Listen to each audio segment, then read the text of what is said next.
नमस्कार दोस्तों, bright few learning platform पर आपको आर एस प्री के लिए 24 टेस्ट करवाए जा रहे हैं दोस्तों, जिसमें आपको मिलेगा 3600 प्रश्न मिलेंगे।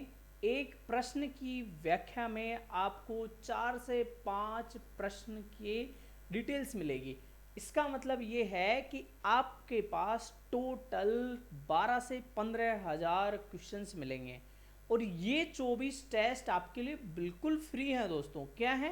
बिल्कुल फ्री है, किसी तरह का कोई हिडन चार्ज नहीं है।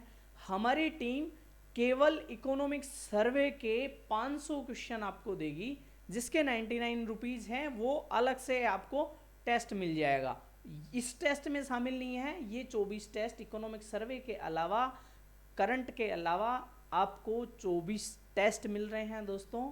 और इसका बेनिफिट ये भी है कि हमने कहाँ से, एनसीईआरटी में से भी लिया है कंटेंट, हिंदी ग्रंथ अकादमी की किताबों में से भी लिया है कंटेंट, और कुछ कोचिंग्स में बेटर कंटेंट था, वहाँ से भी हमने कंटेंट लिया है। कंटेंट कोई ग्लुंड सभ्यता के बारे में जाके उत्खनन तो करेगा नहीं, कंटेंट प्रॉपर जगह से, अच्छी जगह से, सही जगह से सस्टेन करके पूरा कंटेंट अच्छे से अगर देता है तो वो ही बेस्ट कंटेंट है। वो हमारी टीम ने किया है और ये आपके लिए बिल्कुल फ्री है, इसका कोई कॉस्ट नहीं है। ब्राइट फ्यू चैनल पर आपको हर एक टेस्ट का लेक्चरर भी मिलेगा, आप इसको रेगुलर पाएंगे। 9 बजे इसकी डेली क्लास होगी।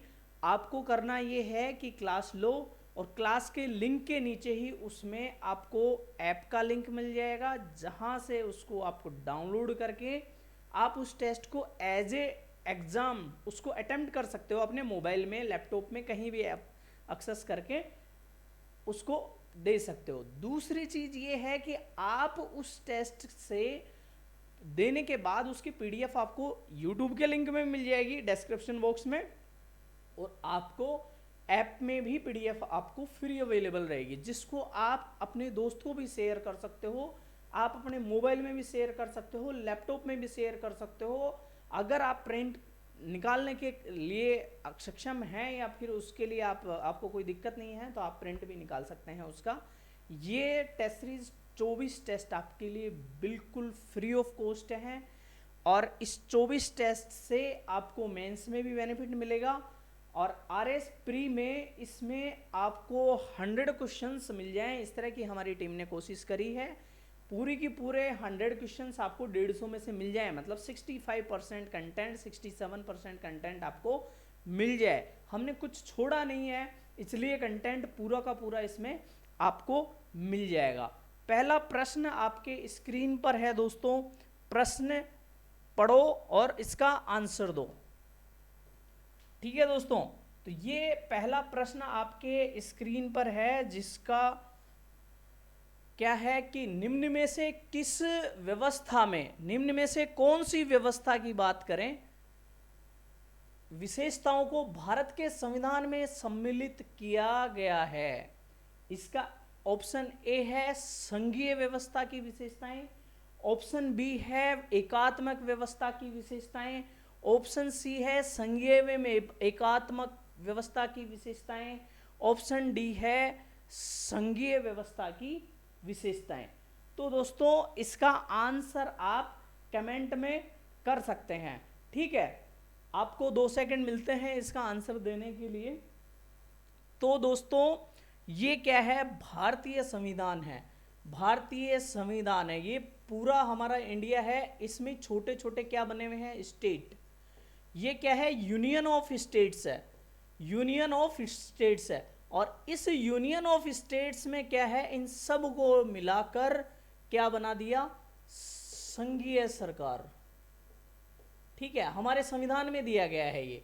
और दूसरी चीज, एकात्मक की भी व्यवस्थाएं हैं, क्योंकि हमारे यहाँ राष्ट्रपति महोदय राष्ट्र के प्रमुख होते हैं। ठीक है, तो ये भी व्यवस्था है।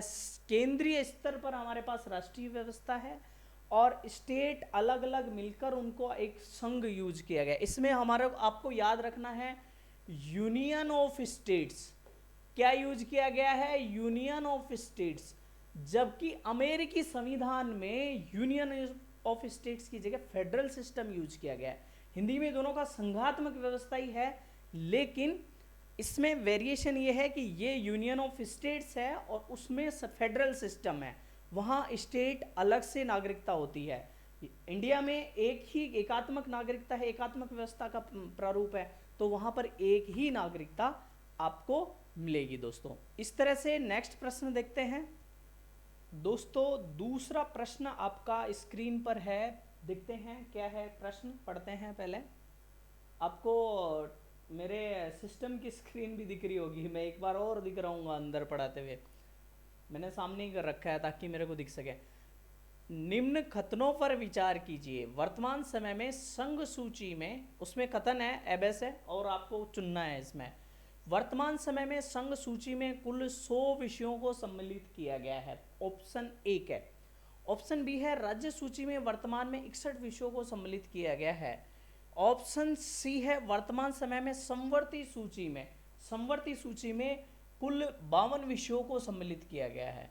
विषय आपको याद होने चाहिए इस प्रश्न में, आरएस में ऐसे प्रश्न अक्सर तो पूछे जाते हैं, तो आपको बताना है कौन सा कथन सही है। केवल ए और बै, केवल बै और से, केवल बै से, उपरोक्त दोनों। तो इसका आंसर क्या होगा, आप कमेंट में आंसर करो, मैं आपके आंसर का इंतजार करता हूं दोस्तों। ठीक है, तो मैं आपको आंसर बताता हूं। इसका आंसर दोस्तों उपरोक्त सभी होगा। पहला तो हमारे विषयों को, संविधान में विषयों को 3 तरह से बांटा गया है। पहला है संघीय सूची, जिसमें केंद्रीय सरकार का पावर्स होती हैं। उन विषयों पर कौन बनाता है कानून, उन पर विधि बनाने का अधिकार केंद्र सरकार का होता है। ठीक है, इसमें विषय कितने हैं वर्तमान में, पहले 99 थे, अभी कितने हैं आपको 100। ये 100 विषय आपको याद रखने हैं। 100 विषय में क्या क्या आ जाएगा, रेलवे आपका केंद्रीय में है, आपका डिफेंस जो है वो केंद्रीय में है, इसके अलावा आपका डाक है ये केंद्रीय में है, इसके अलावा टैक्स के कुछ सिस्टम हैं वो केंद्रीय में है, रिजर्व बैंक से संबंधित पावर्स केंद्रीय संघीय सूची में है, तो बैंकिंग व्यवस्था से संबंधित, तो इस तरह से हमारे संघीय सूची में चीजें हैं।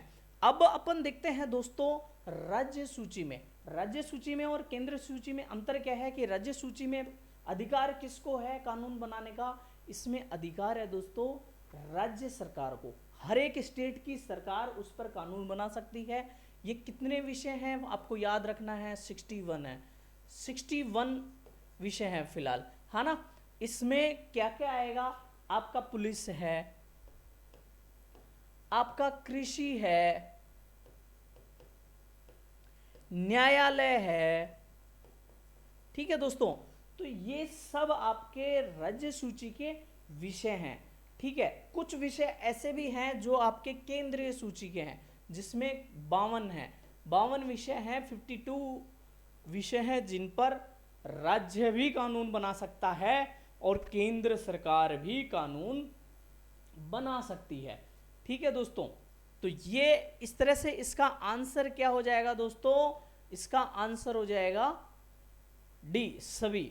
देखो 100 विषय हैं जिसमें विदेशी मामले, रेल, डाक, बचत, परमाणु ऊर्जा, नागरिकता, संचार, मुद्रा करेंसी, भारतीय रिजर्व बैंक, बैंकिंग, बीमा, स्टॉक एक्सचेंज, जनगणना। जनगणना किसका विषय है, केंद्र सरकार का विषय है। आयकर, निगम कर, जो ये टैक्स हैं, इनकम टैक्स और निगम टैक्स जो रहता है म्युनिसिपैलिटी टैक्स, वो केंद्रीय संघीय सूची के विषय हैं। अब आपको राज्य सूची के कितने 61 विषय हैं, जिसमें न्यायालय, राज्य पुलिस, जिला अस्पताल, सफाई, पशु, सिंचाई, कृषि, सड़क, वन, रेलवे पुलिस, वन, ये सब क्या है राज्य सूची के विषय हैं। आप इस टेस्ट को डिस्क्रिप्शन बॉक्स से इसकी पीडीएफ लेकर उसको पढ़ सकते हैं मोबाइल में।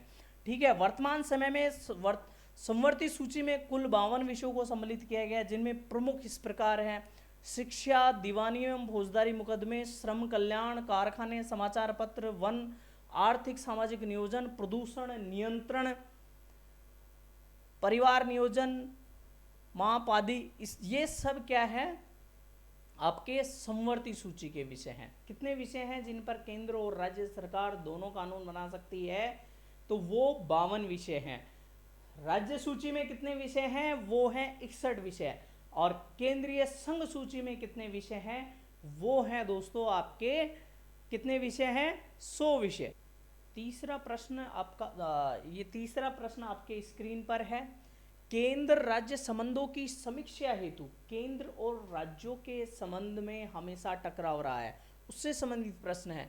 केंद्र राज्य संबंधों की समीक्षा हेतु किस आयोग की नियुक्ति की गई? कौन सा आयोग बनाया गया? ठीक है, ऑप्शन ए है संथानम आयोग, दूसरा सरकारी आयोग, तीसरा सहायोग और चौथा ठक्कर आयोग। ठक्कर डबल क्या आ जाएगा इसमें, छोटा क्या और आ जाएगा, तो ठक्कर आयोग। आपको आंसर देना है, आप कमेंट में कर सकते हो। इसका आंसर दोस्तों सरकारिया आयोग होगा। क्या होगा? सरकारिया आयोग होगा। इसका आंसर सरकारिया आयोग है। अब सरकारिया कौन है? 1983 में क्या हुआ, केंद्र राज्यों में अक्सरतः विवाद होता रहता है और आज भी होता है। केंद्र राज्य सरकार डिमांड करती है, केंद्र हमारी ये पावर छीन लेता है, हमारा ये एक्ट बना देता है। दिल्ली का तो अक्सरतः हो आपने देखा ही होगा, बाकी स्टेट्स में भी होता है, उनको ग्रांट्स में दिक्कत आती है, कहीं क्या दिक्कत आती है। तो इसके लिए एक आयोग बनाया गया केंद्र सरकार ने, सरकारिया महोदय थे उनके द्वारा, ठीक है, उनकी कमेटी बनाई गई और उन्होंने 1988 में इसका जवाब दिया। और इस जवाब में उन्होंने क्या बताया कि जो राज्यपाल महोदय हैं उनको नियुक्त करने से पहले मुख्यमंत्री की सलाह लेनी चाहिए, ताकि वहाँ स्टेट की पावर्स थोड़ा सा शक्ति संतुलन रहे। वहाँ पर केंद्र सरकार डायरेक्ट राज्यपाल को नॉमिनेट कर दे और राज्यपाल अपनी शक्तियों का दुरुपयोग करे।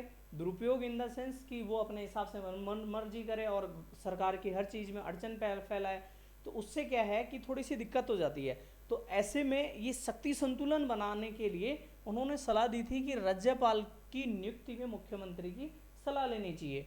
दूसरी चीज़ क्या हो रहा था कि राज्यपाल लॉन में खड़े हुए होकर, विधानसभा का मीटिंग हो रही है और बाहर लॉन में खड़े हैं और फिर वहीं पे खड़े होकर गवर्नमेंट बना दिया करते थे कि आप शामिल हैं क्या, आप शामिल हैं क्या। ऐसे में क्या है, माहौल थोड़ा सा ऐसा रहता है, तो उसमें जो विरोध करना चाह रहे हैं वो विरोध नहीं कर पाते हैं, अच्छा अपना खुलकर बात नहीं कह पाते हैं। तो इस तरह से उसको मना किया कि आप लोन में खड़े होकर ये डिसीजन नहीं कर सकते कि गवर्नमेंट किसकी होगी दोस्तों।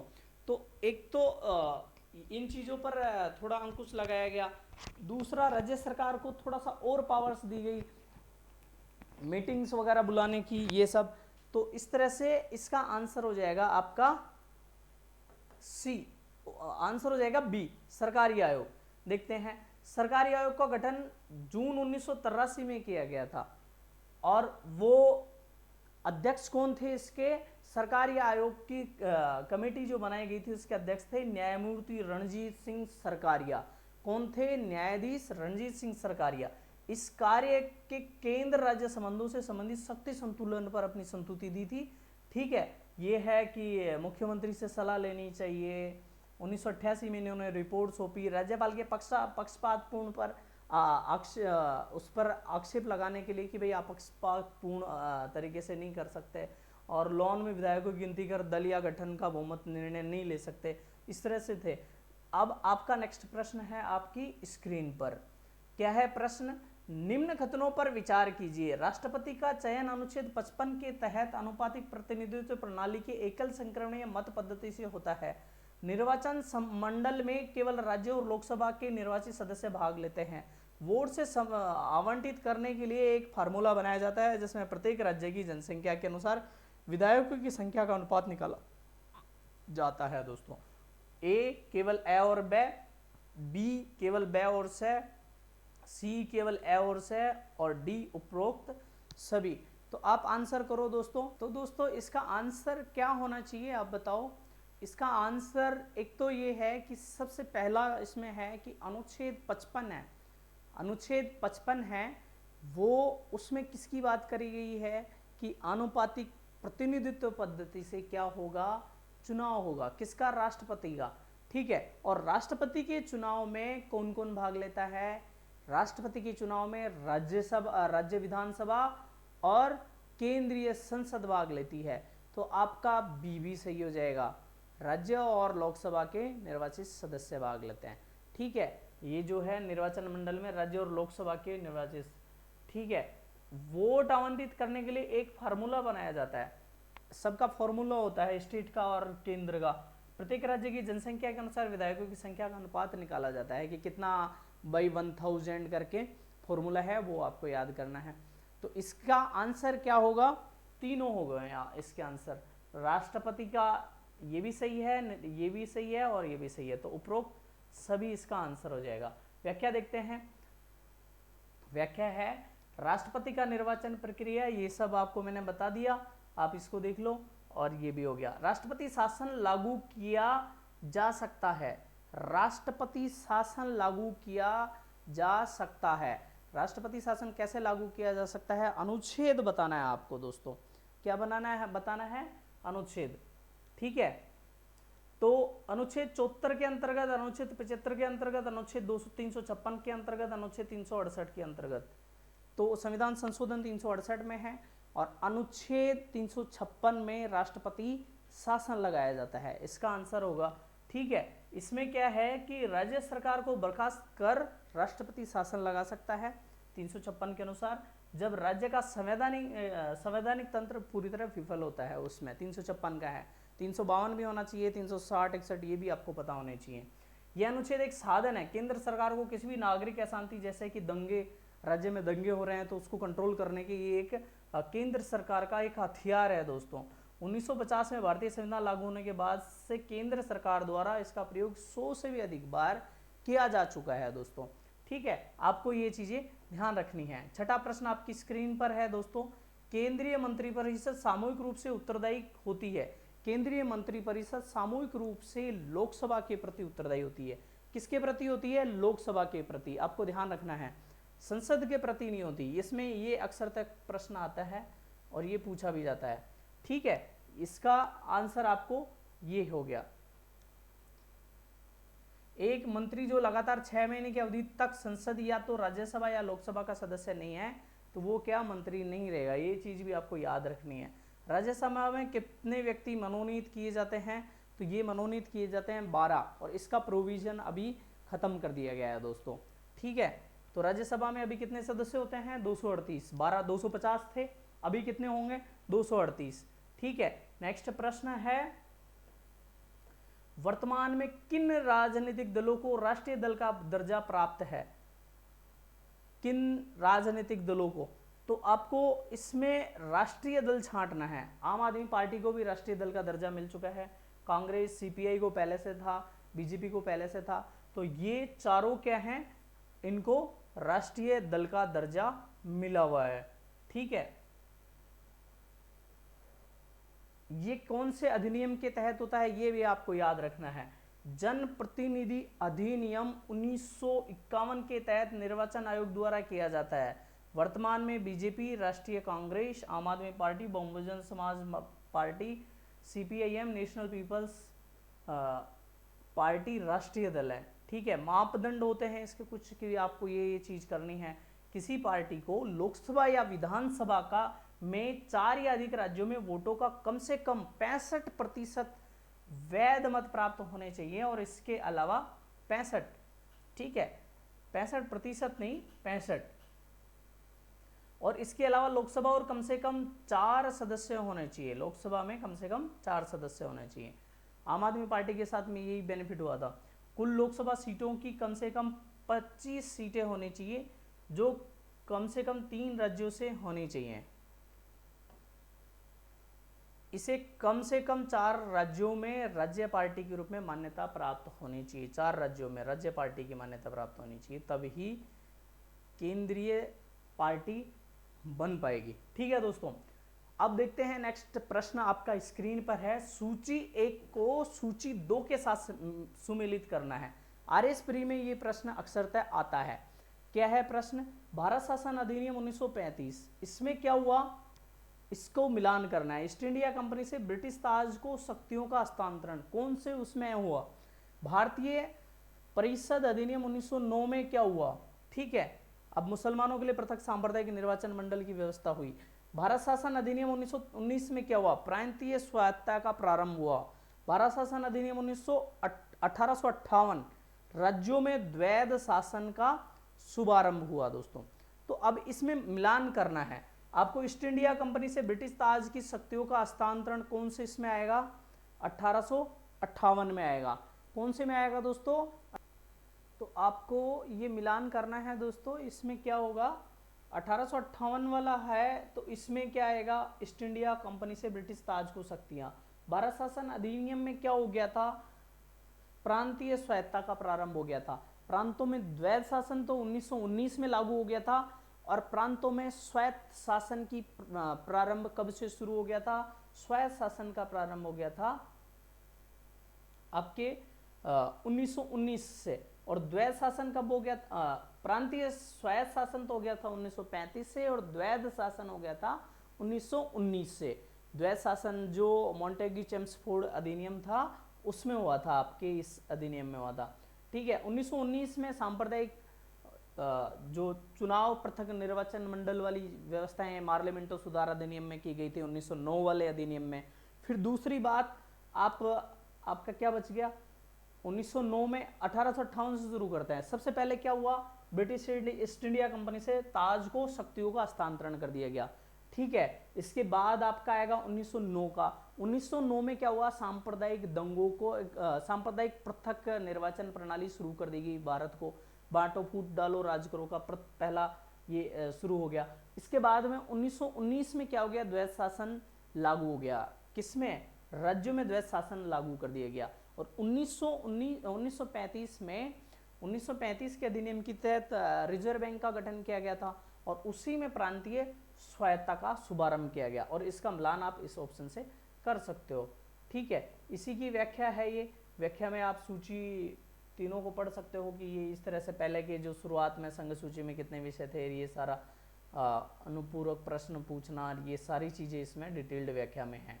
नेक्स्ट प्रश्न आपकी स्क्रीन पर है दोस्तों, ये क्या है, निम्नलिखित में से कौन सा युग्म सही सुमेलित है। भारतीय परिषद अधिनियम 1892 निर्वाचन का सिद्धांत, भारतीय परिषद अधिनियम 1909 उत्तरदायी सरकार, भारत शासन अधिनियम 1919 प्रांतीय स्वायत्तता, भारत शासन अधिनियम 1935 राज्यों में द्विसदनीय व्यवस्था। अब देखो, अभी मैंने आपको बात करी कि वो भारत शासन अधिनियम में क्या हुआ था, प्रांतों में द्वैध शासन लागू हुआ था, और प्रांतीय स्वायत्तता 1935 में हुई थी, और राज्यों में द्विसदनात्मक व्यवस्था थी, जो विधान परिषद और विधानसभा जैसी व्यवस्थाएं, लेजिस्लेटिव असेंबली और काउंसिल दोनों की व्यवस्था कब की गई थी, 1935 में की गई थी। ठीक है, तो आपको यहां पर ये सी आंसर लगा देना है, गलत। ठीक है, प्रांतीय स्वायत्तता 1935 में हो गई थी। ठीक है, इसकी व्याख्या है दोस्तों इस तरह से कि जो आपका ये इसमें 1919 को अच्छे से समझाया गया है। प्रांतीय विषयों को दो भागों में बांट दिया गया था, हस्तांतरित और आरक्षित में, और उसमें द्वैध शासन लागू कर दिया गया था। यह कार्य उन मंत्रियों की दूसरी ओर आरक्षित विषयों पर गवर्नर, कार्यपालिका परिषद सभी दलों ने इसका सहायता से शासन करता था, इसकी सहायता से शासन करता था। विधान परिषद के प्रति रिपोर्ट पेश की तथा उत्तरदायी शासन की इस दोहरी व्यवस्था को द्वैध विस्तार ब्रिटिश भारत के शासन व्यवस्था कहा, जो जारी रखने के लिए कहा गया था। ठीक है दोस्तों, तो ये है। अब नेक्स्ट प्रश्न आपका स्क्रीन पर है, भारत शासन अधिनियम 1919 गवर्नमेंट ऑफ इंडिया एक्ट 1919 के अंतर्गत भारतीय व्यवस्थापिका प्रतिनिधित्व बढ़ा दिया गया तथा पहली बार द्विसदनीय विधानमंडल बनाया गया। भारत शासन अधिनियम 1935 में यह प्रस्ताव किया गया था कि भारतीय प्रांतों, कौन से में, भारतीय प्रांतों में एवं रियासतों को मिलाकर एक संघ की स्थापना की जाएगी। दोस्तों, क्या संघ की स्थापना। दोस्तों 11वां जो प्रश्न है इसमें एक तो चीज आपको याद रखने की है, क्या है वो, 1919 का गवर्नमेंट ऑफ इंडिया एक्ट जो है उसमें और 1935 के एक्ट में एक तो क्या था कि प्रांतों का द्वैध शासन। सबसे बड़ी बात मैं आपको बताऊं क्या है, प्रांतों में द्वैध शासन कब शुरू हुआ, 1919 में, और जो केंद्र में द्वैध शासन कब शुरू हुआ? 1935 में। अब उल्टा 1935 में तो कब क्या शुरू हुआ? द्विसदनात्मक व्यवस्था कहाँ पर? केंद्र में 2 सदन बनाए गए, ठीक है। और प्रांतीय स्तर पर जो द्वैध शासन 1919 में हो चुका था, ठीक है, ऐसा हुआ। हस्तांतरित और आरक्षित विषय 1919 के संविधान में 1919 को भारत शासन अधिनियम में प्रांतीय शासन को हस्तांतरित और आरक्षित में द्वैध शासन में बांट दिया था, ठीक है। 1935 का जो अधिनियम था ये काफी बड़ा था। इसमें 321 तो धाराएं थी। कितनी थी धाराएं? 321। और इस में 19 भाग थे। ऐसा काफी बड़ा संविधान की जो आधार एक तरह से कहा जा सकता है कि संविधान के लिए कि कैसे चीजें करनी है, तो फिर उनके पास एक खाका तैयार था कि हमें ये चीजों में करना है। फिर उन्होंने सभी जगह से संविधान ले लिया और उसमें कार्य शुरू कर दिया। तो इसका आंसर क्या होगा?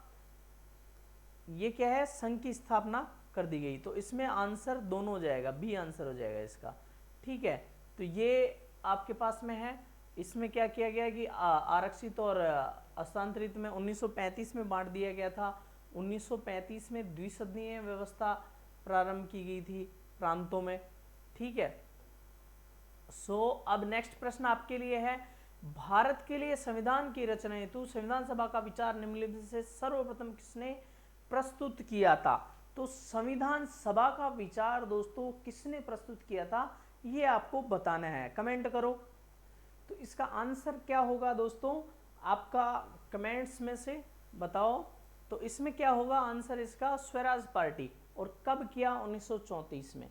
स्वराज पार्टी ने 1934 में सबसे पहले किसकी मांग करी थी? संविधान सभा की। भारत का संविधान होगा और उस संविधान का निर्माण करने के लिए एक संविधान सभा बनाई जानी चाहिए, इसकी मांग करी थी। और 1936 में फैजपुर अधिवेशन में, कौन से में? फैजपुर अधिवेशन में 1936 में इसकी स्वीकृति मिल गई। क्या स्वीकृति मिली?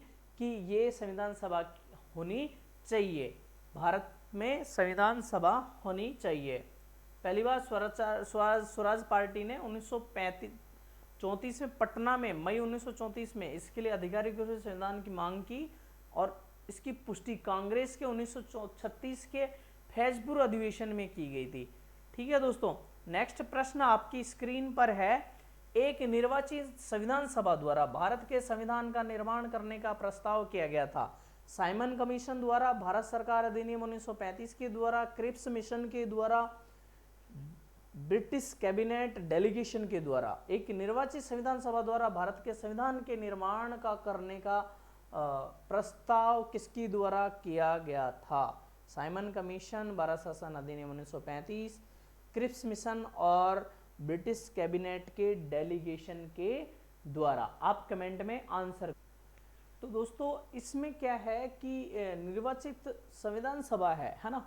तो निर्वाचित संविधान सभा की बात सर्वप्रथम 1942 में क्रिप्स मिशन जब आया था उसमें करी गई थी।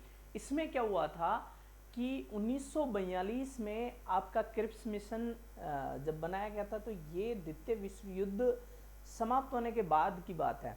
तो द्वितीय विश्व युद्ध में भारत के जो राज्य हैं और उनकी रियासत हैं, इन लोगों को कहा गया था कि आप पार्टिसिपेट करो, हम आपके लिए बहुत कुछ देंगे, डोमिनियन स्टेट देंगे, आपका संविधान निर्माण करेंगे और भारत को स्वतंत्र कर देंगे। इस तरह का द्वितीय विश्व युद्ध में ब्रिटिश गवर्नमेंट ने किया था। तो इन्होंने क्या किया, एक क्रिप्स मिशन भेजा। कब भेजा? मार्च 1942 में। मार्च 1942 में भेजा और उसमें ये कहा कि भाई भारत के संविधान निर्माण के लिए एक निर्वाचित संविधान सभा होगी। इस निर्वाचित संविधान सभा में कौन कौन होगा? एक तो होगा निर्वाचित संविधान सभा में राज्यों के, जो ब्रिटिश भारत था उसके राज्यों में विधानसभाएं थी, वहां पर क्या होगा कि उनको चुनकर वहां से लिया जाएगा। और देशी रियासतों द्वारा जो मनोनीत सदस्य होंगे या फिर देशी रियासतें अपने सदस्य भेजेंगी, उन सभी सदस्यों को मिलाकर एक संविधान सभा बनाई जाएगी जो निर्वाचित होगी। एक चीज और थी, इन्होंने क्या कहा इसमें क्रिप्स मिशन में, उन्होंने कहा कि जो स्टेट होंगे, कौन से स्टेट होंगे? जिनमें राज्य जो राज्य भारतीय संघ में शामिल नहीं होना चाहते तो वो अपना अलग से संविधान बनाने के लिए स्वतंत्र होंगे। ये बात किस में करी गई थी? ये बात करी गई थी दोस्तों क्रिप्स मिशन में। ठीक है, तो ये आपका क्रिप्स मिशन है। ठीक है, ये व्याख्या है।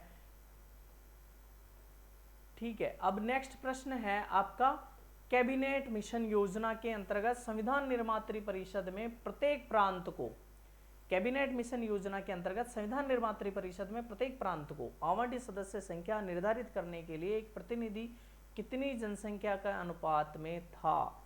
कितनी जनसंख्या के अनुपात में था दोस्तों?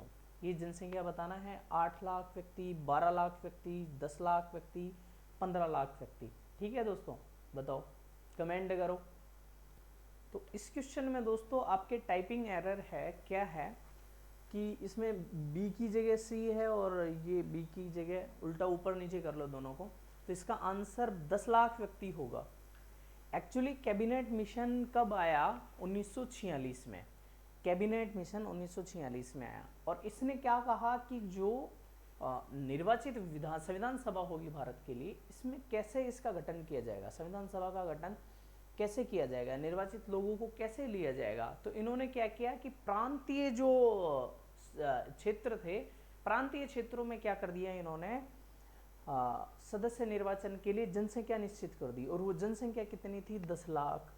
ठीक है, और रियासतों से सदस्य आने थे, उसका अपना अलग सिस्टम सेट कर दिया। ठीक है, अब ये जो है ना कैबिनेट मिशन था, इसमें कौन कौन थे? एक तो स्टैफोर्ड क्रिप्स थे। ठीक है, स्टैफोर्ड क्रिप्स थे, ये क्या थे? बोर्ड अध्यक्ष थे, है ना। और आपके स्टैफोर्ड क्रिप्स के अलावा इसमें भारत सचिव थे। ठीक है दोस्तों, भारत सचिव थे, इनका नाम था पैथिक लॉरेंस, है ना, ये भारत सचिव थे। और इसके अलावा एक सदस्य और थे इसमें, वो नौसेना प्रमुख थे, वो अलेक्जेंडर थे। तीनों हो गए, Cripps, Stafford Cripps, board of trade के अध्यक्ष थे ये। और इसमें और कौन था कैबिनेट मिशन में? आपका अलेक्जेंडर थे जो नौसेना के थे, और पैथिक लॉरेंस थे, वो क्या थे? भारत सचिव। तो इन तीनों को भेजा था कि आप एक इस तरह से सेट करो। तो इन्होंने बताया था कि भाई 10 लाख की जनसंख्या पर क्या होगा? संविधान सभा का एक सदस्य निर्वाचित किया जाएगा।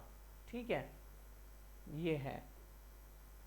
इस मिशन के सदस्य Stafford Cripps, board of trade के, पैथिक लॉरेंस भारत सचिव, एबी अलेक्जेंडर नौसेना मंत्री थे। ठीक है, इस तरह से था। भारतीय संविधान सभा में सदस्यों की कुल सीटों की संख्या कितनी थी? भारतीय संविधान सभा में सदस्यों की कुल सीटों की संख्या कितनी थी? सीटों की संख्या कितनी थी संविधान सभा में? 389, 296, 93, 190। तो संविधान सभा में सीटों की संख्या आपको बतानी है। इसका ऑप्शन आपके सामने है, कमेंट करो।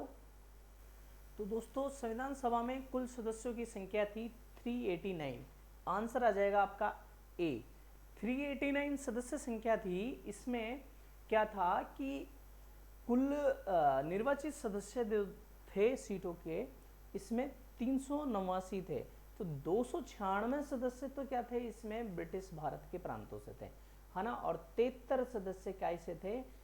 रियासतों से थे। 73 सदस्य कैसे थे? रियासतों से थे। और 296 कैसे थे आपके? 296 कैसे थे? 93 आपके रियासतों से थे। 296 तो इनसे थे रियासतों से, और 93 आपके देसी रियासतों से थे।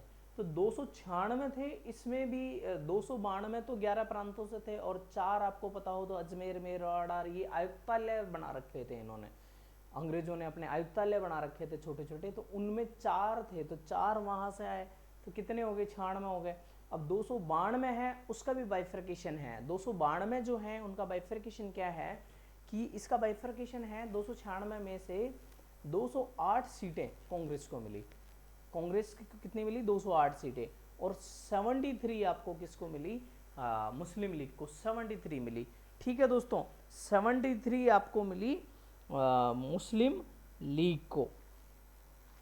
ठीक है। और 15 जो थे वो क्या थे, कोई वैसे इन कांग्रेस और मुस्लिम लीग के अलावा जो सदस्य खड़े हुए थे ना, उनको 15 सीटें मिली।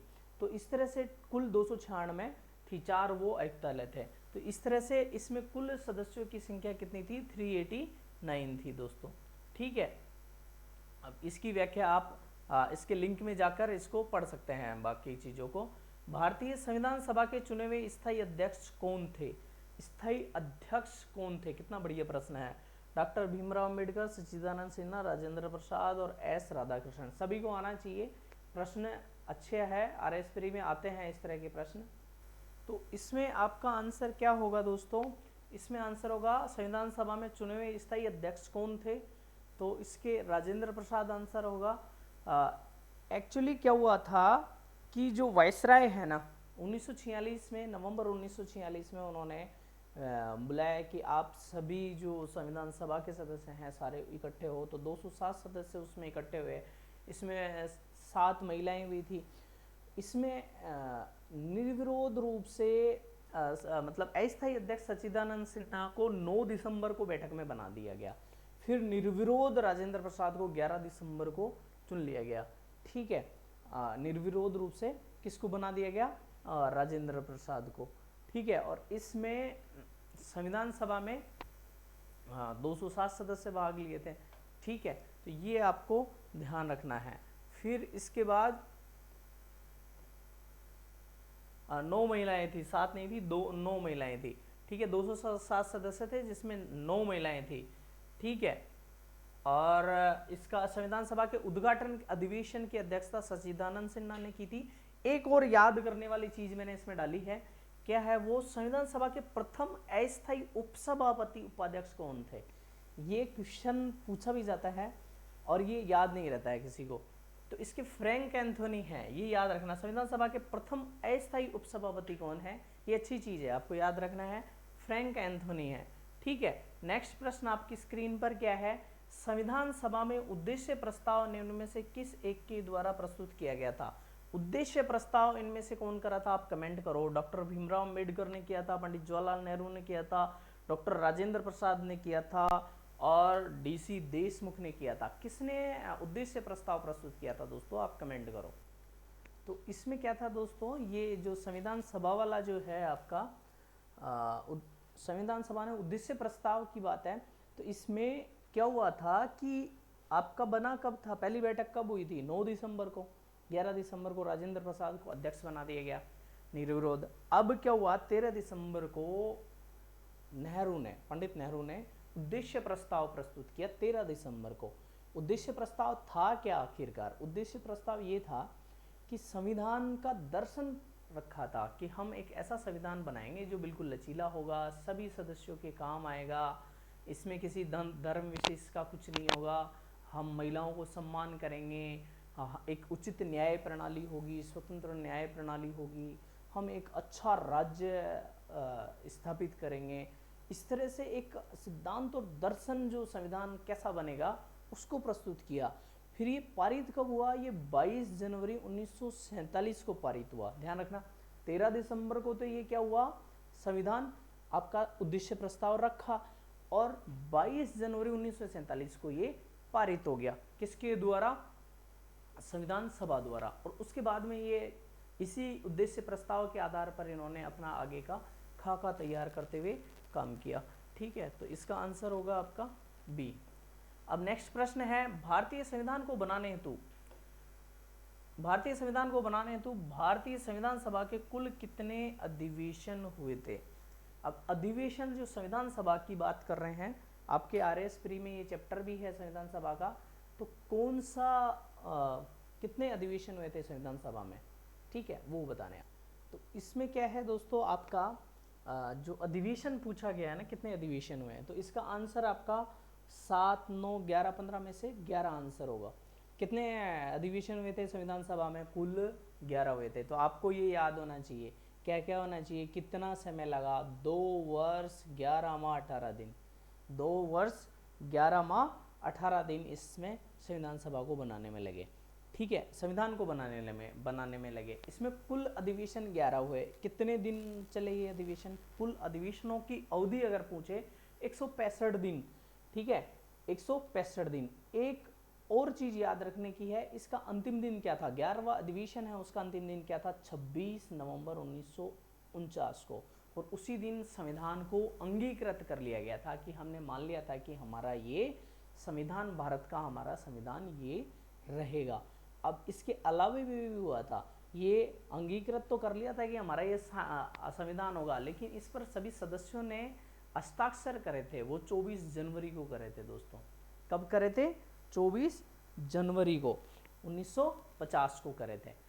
24 जनवरी 1950 को करे थे। और 26 जनवरी से हम क्या मना रहे हैं? संविधान दिवस। ठीक है, अपना जो 26 जनवरी मानते हैं गणतंत्र दिवस, 26 जनवरी से मानते हैं। तो 24 जनवरी 1950 को क्या हुआ था? हमारा संविधान पर हस्ताक्षर सभी सदस्यों ने करे थे। ठीक है, ये आपका प्रश्न हो गया। अब नेक्स्ट प्रश्न आपका है ये स्क्रीन पर। वेवेल योजना के अनुसार कार्यकारी परिषद में हिंदू और मुस्लिम सदस्यों की संख्या समान होनी थी।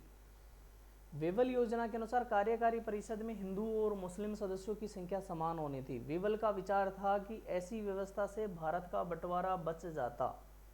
वेवेल का विचार था कि ऐसी व्यवस्था से भारत का बंटवारा बच जाता। ठीक है, अब इसमें कथन और कारण दोनों सही हैं। कथन कारण की सही स्पष्टीकरण है, स्पष्टीकरण नहीं है। कथन सही है, कारण गलत है। कथन गलत है पर कारण सही है। आप तो इसका आंसर आपको आना चाहिए अच्छे से। कैसे आना चाहिए? एक तो ये है कि वेवेल योजना के अनुसार जो कार्यकारी परिषद थी ना, उसमें क्या हुआ था? 1943 तक अपने वायसराय कौन थे? लॉर्ड लिनलिथगो थे। ठीक है, 1943 में लिनलिथगो की जगह वायसराय है कौन आए? वेवेल महोदय। वेवेल महोदय वायसराय बने 1943 में। ये लंदन गए। भारत का जो संवैधानिक गतिरोध है कि भाई हिंदुओं को कितना दिया जाए, मुस्लिमों को कितना दिया जाए, क्या क्या किया जाए, इसको दूर करने के लिए ये ब्रिटेन गए होंगे। तो हो सकता है घर वालों से मिलने गए हों, कई दिन हो गए हों यहाँ पर अक्सरता ये है। ठीक है, ऑन रिकॉर्ड ये है। अब वहाँ गए तो उन्होंने ब्रिटिश सरकार के साथ में बातें करी, वार्तालाप करा कि क्या क्या किया जाए, पूरा निचोड़ निकाला। तो उन्होंने अपना प्रस्ताव रखा वेवेल योजना में। क्या प्रस्ताव रखा? कि हिंदू और मुस्लिम इनकी सदस्य संख्या जो कार्यकारी परिषद में है भारत की में बराबर हो। अब ये है कि हिंदुओं की संख्या ज़्यादा थी और मुस्लिमों की संख्या कम है। तो ऐसी स्थिति में वेवेल का उद्देश्य कहीं भी ये नहीं था कि हिंदू मुस्लिम एकता को आगे बढ़ाया जाए। तो ये ऐसा तो कुछ था ही नहीं। वो तो बांटो फूट डालो राज करो के रणनीति पर काम करते थे। तो उनका उद्देश्य भारत को बंटवारा करना था, ना कि बचाना था।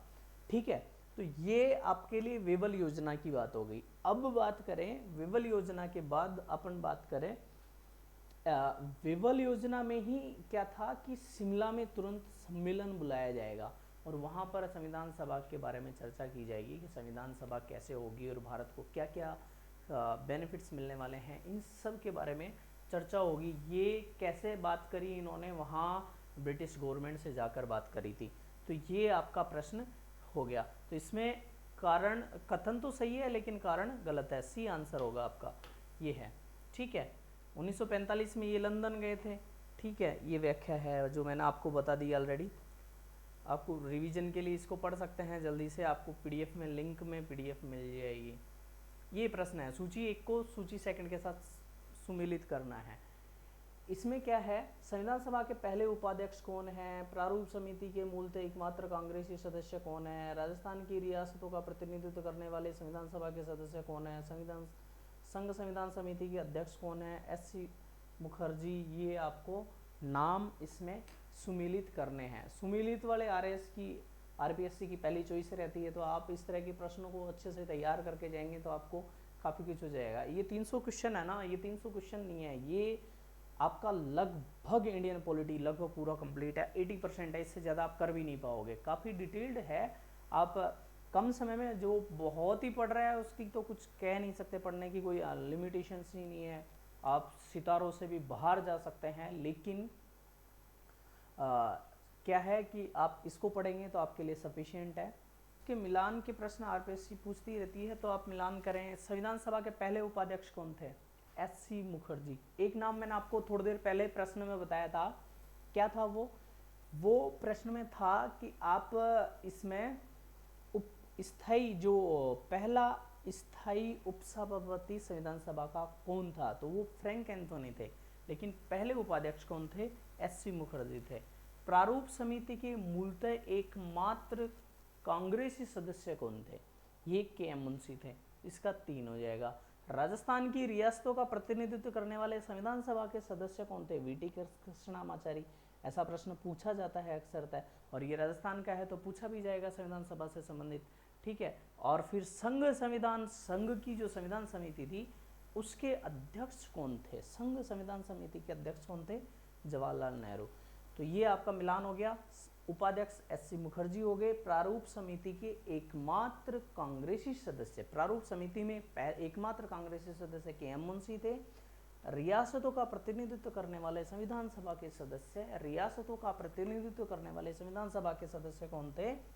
राजस्थान की रियासत का प्रतिनिधित्व करने वाले वी.टी. कृष्णामाचारी, और संघ संविधान समिति के सदस्य अध्यक्ष कौन थे? जवाहरलाल नेहरू थे। अब नेक्स्ट प्रश्न देखते हैं आपका, किसने कहा था कि संविधान सभा कांग्रेस थी और कांग्रेस भारत था? ये किसने कहा था? ऑस्टिन ने, सी.आर. एटली ने, विंस्टन चर्चिल ने और लॉर्ड माउंटबेटन ने। किसने कहा था? सीधा सा आंसर होगा ग्रेनविले ऑस्टिन थे। इन्होंने किताब लिखी थी, उस किताब का नाम था इंडियन कॉन्स्टिट्यूशन। क्या नाम था उस किताब का? Indian constitution. इंडियन कॉन्स्टिट्यूशन किताब लिखी थी, तो वो किताब से इन्होंने संविधान सभा कांग्रेस थी और कांग्रेस भारत है, ये क्या किया था? कहा था। ठीक है, इसमें इतना ही है, ऑस्टिन आपको याद रखना है। ठीक है दोस्तों, नेक्स्ट प्रश्न आपकी स्क्रीन पर ये है, निम्नलिखित कथनों पर विचार कीजिए। माउंटबेटन योजना 3 जून 1947 के तहत हुए विभाजन के परिणाम स्वरूप पाकिस्तान के लिए एक पृथक संविधान सभा का गठन किया गया। संविधान सभा के निर्माण के समय नरसिंह राव बेनेगल, बी.एन. राव की फुल फॉर्म बेनेगल नरसिंह राव था। बी.एन. राव को संवैधानिक सलाहकार नियुक्त किया गया था। उपयुक्त कथनों में से कौन सा सही है या गलत है? इसका जवाब दो। दोस्तों, इसके दोनों कथन है ना, ये सही है, दोनों कथन सही है। दोनों कथनों में कैसे सही है कि माउंटबेटन योजना के तहत 3 जून 1947 को भारत विभाजन के परिणाम स्वरूप पाकिस्तान के लिए पृथक संविधान सभा का गठन कर दिया गया 3 जून 1947 को। ठीक है, भारतीय संविधान के निर्माण के समय बेनेगल इनको संवैधानिक सलाहकार किसको नियुक्त किया गया था? बी.एन. राव को किया गया था। इसमें मैंने आपको बताया था कि इसका जो अंगीकृत कब किया गया था? 26 नवंबर 1949 को किया गया था, लेकिन 24 जनवरी 1950 को वापस आए थे सारे। 11 अधिवेशन हुए थे। 11 अधिवेशन में अंतिम दिन ये था, 165 दिन लगे थे। इसमें कुल 15, संविधान सभा में कुल 15 महिला सदस्य थी और 389 सदस्य चुने गए थे। तो ये सब चीज़ें आपको ध्यान रखनी है। ठीक है, इसके बाद ये महिलाओं के नाम भी आप याद रख सकते हैं। ये नेक्स्ट प्रश्न है, 1946 में निर्मित अंतरिम सरकार में कार्यपालिका परिषद के उपसभापति कौन थे? अंतरिम सरकार 1946 में बनी थी, उसकी कार्यकारी परिषद, कार्यपालिका, अंतिम मतलब उपसभापति कौन थे अंतरिम सरकार के? ये अंतरिम सरकार जब बनी थी 1946 में, तो इसमें क्या था? उपसभापति बनाया गया था जवाहरलाल नेहरू को। इसका अध्यक्ष तो किसको बनाया गया था? वाइसराय को बनाया गया था, क्योंकि वो पहले गवर्नर भारत को कौन कर रहा था? वाइसराय कर रहा था। राजा कौन था? ब्रिटिश भारत का राजा कौन था? गवर्नर होता था, वो वाइसराय होता था, गवर्नर जनरल। तो उसको तो बना दिया गया अध्यक्ष, और जवाहरलाल नेहरू को क्या बना दिया गया? जवाहरलाल नेहरू को बना दिया गया उपसभापति। ये भी पावरफुल थे महोदय। और क्या था कि सी राजगोपालाचारी थे, इनको शिक्षा मंत्री बना दिया गया।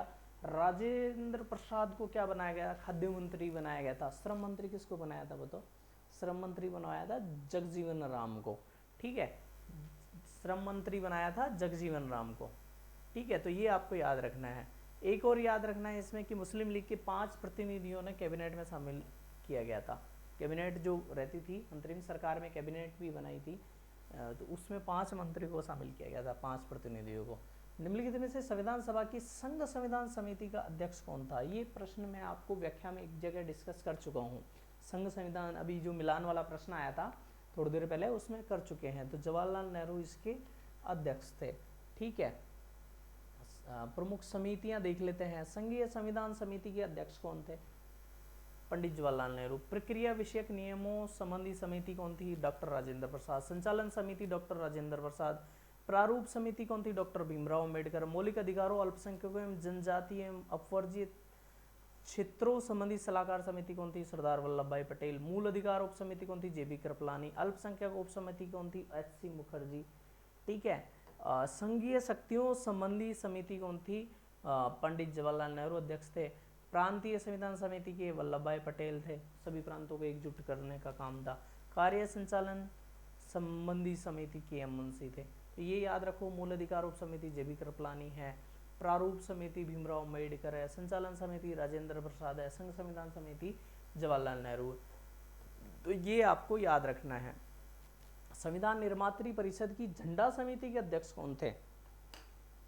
सी राजगोपालाचारी, जेबी कृपलानी, राजेंद्र प्रसाद, डॉक्टर भीमराव अम्बेडकर। तो दोस्तों ये जो झंडा समिति है इसके अध्यक्ष कौन थे? ये झंडा समिति, इस परिप्रेक्ष्य में तो आंसर राजेंद्र प्रसाद आएगा, क्योंकि यहाँ पर सरदार वल्लभ भाई पटेल नहीं है, तो आपको कन्फ्यूजन ही नहीं है। झंडा समिति 2 बनी थी। एक 1931 में कराची में अधिवेशन में झंडा समिति का काम हुआ था, उसके अध्यक्ष सरदार वल्लभ भाई पटेल को बनाया गया था। ये याद रखना है आपको। किसको बनाया गया था? सरदार वल्लभ भाई पटेल को। ठीक है, 1931 में बनाया गया था उनको। अब 1931 में सरदार वल्लभ भाई पटेल को अध्यक्ष झंडा समिति का बनाया गया था। 1947 में जो तदर्थ झंडा समिति बनी थी उसके अध्यक्ष कौन थे?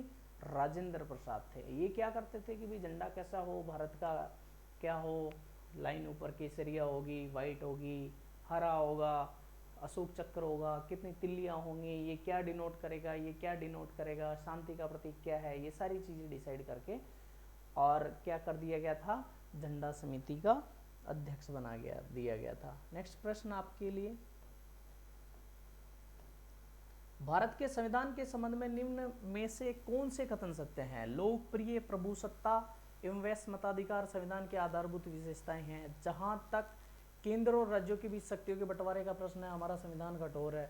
संविधान सामाजिक एवं आर्थिक अधिकारों की अंतर्निर्भरता को मान्यता देता है। संविधान के अनुसार जन्म संग्रह, पुनर्वापसी आदि मुद्दों पर देश की जनता का प्रत्यक्ष नियंत्रण होना चाहिए। तो ये सब क्या है? आप इसमें से कथन का 4 हैं, इनमें से आंसर देकर उत्तर का चयन करो। तो ये अभी मैंने आपको थोड़ी देर पहले एक प्रश्न करवाया था उद्देश्य प्रस्ताव से संबंधित। उद्देश्य प्रस्ताव और इस प्रश्न का सीधा सीधा संबंध है। क्या है? 13 दिसंबर को उद्देश्य प्रस्ताव जवाहरलाल नेहरू ने संसद में रख दिया और उसको 24 जनवरी को संसद में नहीं, संविधान सभा में, और संविधान सभा ने पारित कर दिया। अब क्या हुआ? तो वो दर्शन था संविधान का कि उसमें क्या होगा? लोकप्रिय प्रभुसत्ता होगी, वैश्य मताधिकार होगा, 18 साल के आदमी को वैश्य माना जाएगा। इस तरह से कि भी किस तरह से हम संविधान बनाएंगे, किस तरह का संविधान बनाएंगे, ये डिसाइड किया गया। संविधान सामाजिक और आर्थिक अधिकारों की अंतर्निर्भरता को मान्यता देता है। ठीक है, तीनों सही हैं ये चीज़ें, लेकिन ये जनमत संग्रह, पुनर्वापसी आदि मुद्दों पर नीरव मोदी को वापस लाने के लिए जनता वोट डालकर नीरव मोदी को वापस ला सकती है, ऐसा प्रोविजन है हमारे संविधान में? नहीं है, इसलिए ये तीनों सही आ जाएंगे और चौथा आपका गलत हो जाएगा। ठीक है, ये सब है। अब नेक्स्ट प्रश्न है आपका, ये मिलान वाला है। मिलान वाले आरपीएससी की अब आजकल पसंद बढ़ती जा रही है, मिलान वाले प्रश्न यूपीएससी की तरह पूछते जा रहे हैं, तो इसलिए अपने यहाँ उसी तरह का प्रश्न है। ये आपके संविधान के प्रावधान हैं कि आयरलैंड से क्या लिया गया, नीति निर्देशक तत्व, तो इस तरह से ब्रिटेन से क्या लिया गया, अमेरिका से क्या लिया गया, जर्मनी से क्या लिया गया, तो इधर आपातकालीन प्रावधान कहाँ से लिए गए, मूल अधिकार कहाँ से लिए गए, संसदीय शासन व्यवस्था कहाँ से ली गई और नीति निर्देशक तत्व कहाँ से लिए गए, ये सब आपके इस प्रश्न में है। ठीक है, आयरलैंड, आपको सबको पता है कि नीति निर्देशक तत्व हमारे संविधान के 35 से 50 में जो है नीति निर्देशक तत्वों का प्रावधान किया गया है कि हमारा संविधान कैसे कार्य करे, हमारे देश को क्या, नागरिकों क्या अपने जो दिशा निर्देश हैं वो उसके बारे में है। ब्रिटेन से क्या लिया गया था? संसदीय शासन व्यवस्था। संसदीय शासन व्यवस्था ब्रिटेन से ली गई है कि भी हमारा संसद होगी ऐसे चुन के, वहाँ भी रहता है। वहाँ राष्ट्रपति अलग है, हमारा राष्ट्रपति चुनकर बनाते हैं, वो अपने एंसेस्टर से, वो जो राजा चलता आ रहा है उसी से महारानी को बनाते जा रहे हैं। अमेरिका का संविधान जो है, अमेरिका के संविधान से हमने क्या लिया? अमेरिका के संविधान से हमने मूल अधिकार लिए, और जर्मनी के संविधान से हमने क्या लिया? आपातकालीन प्रावधान लिए। बिल्कुल मैच हो गया आपका। आयरलैंड से नीति निर्देशक तत्व, ब्रिटेन से संसदीय शासन व्यवस्था, अमेरिका से मूल अधिकार और जर्मनी से आपके आपातकालीन प्रावधान। रूस से हमने क्या लिया था? मूल कर्तव्य। ठीक है, तो इस तरह से ये देखो आपके पास संसदीय शासन प्रणाली ये सब लिया हमने। ठीक है, फ्रांसीसी संविधान से क्या लिया हमने? गणतंत्र ले लिया। ठीक है, संघात्मक व्यवस्था, मौलिक अधिकार, सर्वोच्च न्यायालय, न्यायिक पुनरीक्षण, ये अमेरिका से ले लिया। ठीक है, और ब्रिटिश संसद से भारतीय संसद प्राप्त है। राष्ट्रपति को ब्रिटिश सम्राट की भांति औपचारिक प्रावधान दिया गया। ठीक है, तो ये सारा ये है। ठीक है, संघ और राज्यों के मध्य शक्तियों का विभाजन कनाडा से लिया गया है। शक्ति पृथक्करण का सिद्धांत कहाँ से लिया गया है? कनाडा से लिया गया। समवर्ती सूची ऑस्ट्रेलिया से ली गई है। राज्य नीति निर्देशक सिद्धांत आयरलैंड से लिए हैं, अभी बात कर ली। जर्मनी से आपातकालीन प्रावधान, जर्मनी में आपातकालीन प्रावधान अच्छे होंगे ही, वहाँ पर आपात स्थिति बन गई थी इसलिए। भूतपूर्व सोवियत संघ के मूल कर्तव्य लिए गए हैं। ठीक है, इस तरह से है। अब नेक्स्ट प्रश्न आपका है स्क्रीन पर, ये सूची को मिलान कीजिए। भारतीय संविधान की अनुसूची और विवरण। 9वीं अनुसूची में क्या है, 10वीं में क्या है, 11वीं में क्या है, 6ठी में क्या है, और इधर आपका विवरण दिया हुआ है। तो ये मिलान करो। तो इस मिलान में अपन को देखना होगा 9वीं अनुसूची, सबसे पहले देखेंगे 6ठी अनुसूची। 6ठी अनुसूची है तो इसमें क्या प्रावधान था? 6ठी अनुसूची है उसमें क्या था? जनजातीय क्षेत्रों में प्रशासन। जो आपके नॉर्थ ईस्ट के हैं, असम, मेघालय, अरुणाचल प्रदेश, त्रिपुरा, इनमें क्या है? 6ठी अनुसूची में जनजातीय क्षेत्रों में प्रशासन कैसे किया जाएगा इसके बारे में दिया गया है।